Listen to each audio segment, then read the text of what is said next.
Cricket से जुड़ी तमाम खबरें, वर्ल्ड रिकॉर्ड, आईसीसी रैंकिंग और आने वाली सीरीज के शेड्यूल से बाखबर रहने के लिए सब्सक्राइब करें बी ऑफिशियल चैनल को और दबाएं बेल के बटन को ताकि आप हमारी लेटेस्ट वीडियो सबसे पहले देख सकें। शुक्रिया।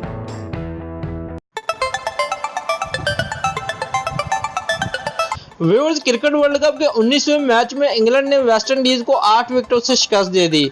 वेस्ट इंडीज के 213 रन के हदफ के तवक्को में इंग्लैंड के लिए ब्रिस्टो और रूट ने इनिंग का आगाज किया और पहली विकेट के लिए 95 रन जोड़े, जिसके बाद ब्रिस्टो 45 रन बनाकर आउट हुए। क्रिस वोक्स और रूट ने दूसरी विकेट के लिए 104 रन जोड़े, जिसके बाद वोक्स 40 रन बनाकर आउट हुए।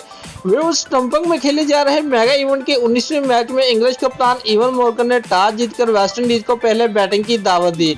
क्रिस गेल और इवन लुइस ने इनिंग का आगाज किया, लेकिन लुइस सिर्फ 2 रन के ही मेहमान साबित हुए, जिसके बाद शे होप बैटिंग के लिए आए, लेकिन वो भी 11 रन बनाकर पवेलियन वापस लौट गए। क्रिस गेल की इनिंग भी 36 रन तक महदूद रही। दोस्तों, हिमाटर और पोरान ने चौथी विकेट के लिए 89 रन जोड़े, जिसके बाद हिमाटर 39 रन बनाकर जे रूट की पहली विकेट बने। जैनसन होल्डर ने 9 रन बनाकर रूट को रिटर्न कैच थमाया। रसल 1 चौके और 2 छक्कों की मदद से 21 रन बनाकर मार्क वुड का शिकार बने, जबकि अगली ही गेंद पर कुरेटल भी पवेलियन लूट गए। कार्लोस ब्रेथवेट 14 रन बनाकर आर्चर का तीसरा शिकार बने।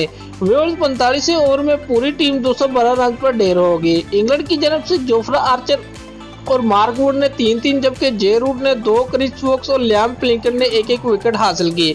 वेस्ट इंडीज की टीम में 3 तब्दीलियां की गई हैं। आंद्रे रसल और इवन लुइस को टीम में वापसी हुई है। वेस्ट इंडीज की टीम अब तक इवेंट में 3 मैचेस खेली चुकी है, जिसमें से 1 में कामयाबी, 1 में शिकस्त और 1 मैच बारिश की नजर हुआ, जबकि इंग्लैंड टीम भी 3 मैचेस में से 2 में कामयाबी और 1 में शिकस्त का सामना कर चुकी है।